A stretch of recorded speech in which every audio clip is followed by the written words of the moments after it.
জয় কৃষ্ণ কালী মায়ের জয়, জয় সোনা মায়ের জয়, জয় মঙ্গলা মায়ের জয়। এই বীজ মন্ত্র ঘরে বসে করবেন, ঘরে বসেই ফল পাবেন বন্ধুরা। শুভ সকাল বন্ধুরা, আবার একটা নিরামিষ নিয়ে চলে এসেছি। একদম নিরামিষ দিনে এইভাবে পটলের রেসিপিটা করবেন বন্ধুরা, খুব ভালো লাগবে। এখানে 6টা পটল নিয়ে নিয়েছি। আর পটলের গায়ের খোসা একদম পুরো ফেলে দিতে হবে, নাহলে ভালো লাগবে না, তাহলে কেমন শক্ত শক্ত লাগবে। দেখুন পটলগুলো এই খোসা ফেলে ভালো করে ধুয়ে আমি এরকম পাতলা পাতলা করে কেটে নিয়েছি। তার সাথে 2টো আলু কেটে নিয়েছি।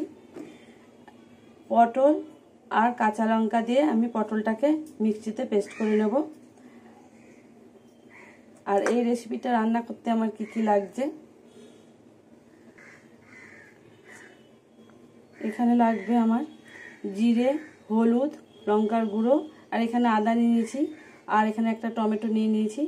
এই টমেটো আর এই গুঁড়ো মশলা একসাথে আমি মিক্সিতে পেস্ট করে নেব আবার। আর পটলটা মিক্সিতে পেস্ট করব, তার জন্য এখানে 4টে কাঁচা লঙ্কা নিয়েছি। আর লাগবে বেসন। এখানে আমি এক কাপ বেসন নিয়ে নিয়েছি। এবার আমি কিভাবে রান্না করছি বন্ধুরা আপনারা দেখতে থাকুন। এখন আমি মিক্সিতে পটলটা পেস্ট করে নেব, পটল আর কাঁচা লঙ্কা।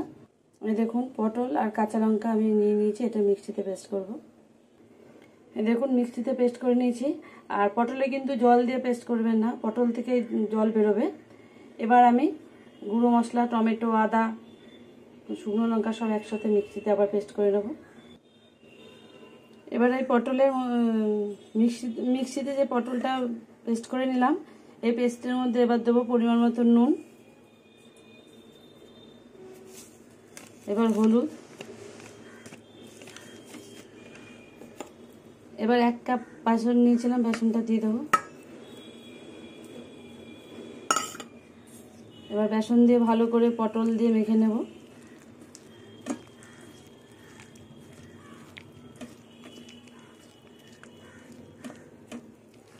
দেখুন 6খানা পটলে 1 কাপ বেসন দিলেই হয়ে যাবে, তাহলে বড়াগুলো ভালো টাইট হবে। এবার আমি 10 মিনিট রেখে দেবো। গ্যাস ধরিয়ে কড়াই বসিয়ে দিয়েছি, এবার তেল দিয়ে দেবো।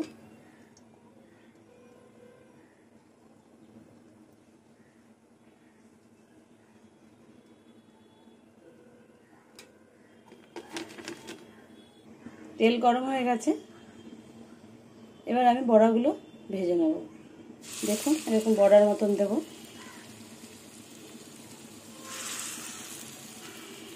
গ্যাসের আগুনটা একদম কমিয়ে দিয়েছি, নাহলে বড়াগুলো ভালো ভাজা হবে না, ভেতরে কাঁচা থাকবে।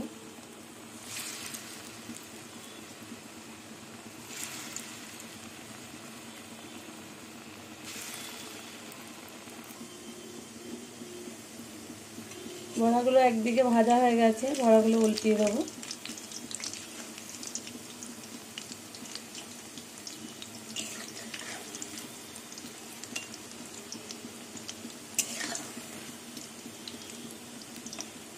নমস্কার বন্ধুরা, সবাই কেমন আছেন? আশা করব সবাই ভালো আছেন, আমিও ভালো আছি।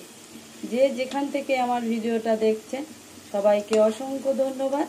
সবাই ভালো থাকবেন, সুস্থ থাকবেন।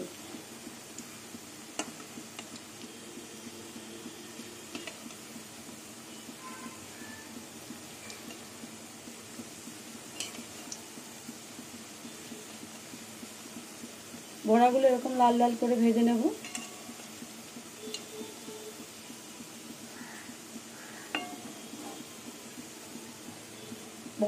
বড়াগুলো লাল লাল করে ভাজা হয়ে গেছে পটলের।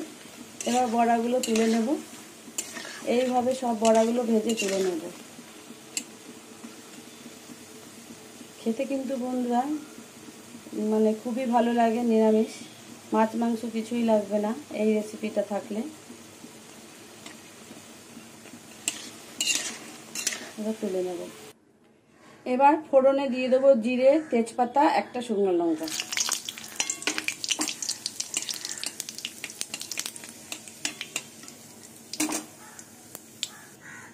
এবার দিয়ে দেবো টুকরো করা আলুগুলো।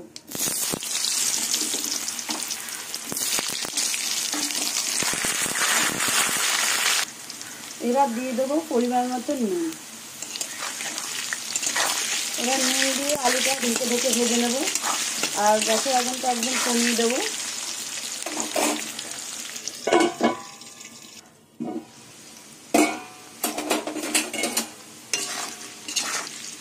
আলু ভাজা হয়ে গেছে, হাফ সেদ্ধ হয়েছে আলুগুলো। এবার আমি মশলা দিয়ে দেবো। এখানে আদা আছে, জিরে আছে, লঙ্কার গুঁড়ো আছে, হলুদ আছে, টমেটো আছে।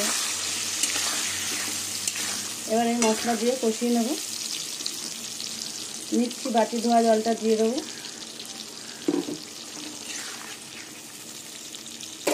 ঢেকে ঢেকে কষিয়ে নেব।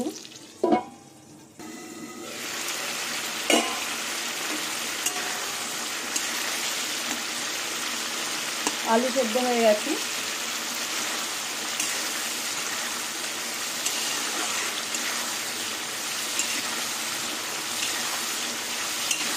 কষাতে কষাতে তেল ছেড়ে দিয়েছে। পুরনো বন্ধুদের অসংখ্য ধন্যবাদ পাশে থাকার জন্য। আর নতুন বন্ধুদের বলবো, ভিডিওর কোনো অংশ দেখতে দেখতে যদি ভালো লেগে যায় পাশে থেকে যেতে পারে। পাশে বেল ঘন্টাটা প্রেস করে দিয়ে যখনই আমি ভিডিও ছাড়বো তখনই তোমাদের কাছে পৌঁছে যাবে। দেখুন সুন্দরভাবে কষিয়ে নিয়েছি। এবার জল দিয়ে দেবো, আর নামানোর আগে ঘি গরম মশলা দেবো।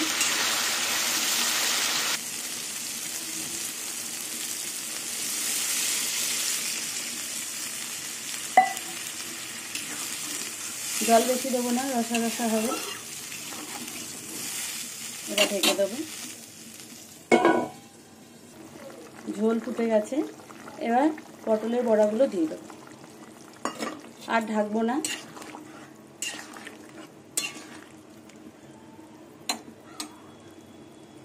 এইভাবে কিছুক্ষণ ফুটবে, তারপরে নামিয়ে নেব। এবার গরম মশলা দেবো।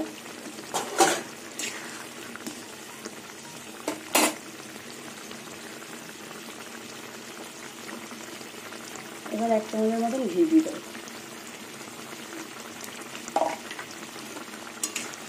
এবার ঠান্ডা হলে টেনে নেবে, কেন বেসন দিয়ে পটলটা মাখা ছিল। রেসিপিটা ভালো লাগলে লাইক করবেন, শেয়ার করবেন, কমেন্ট করবেন, পাশে থাকবেন।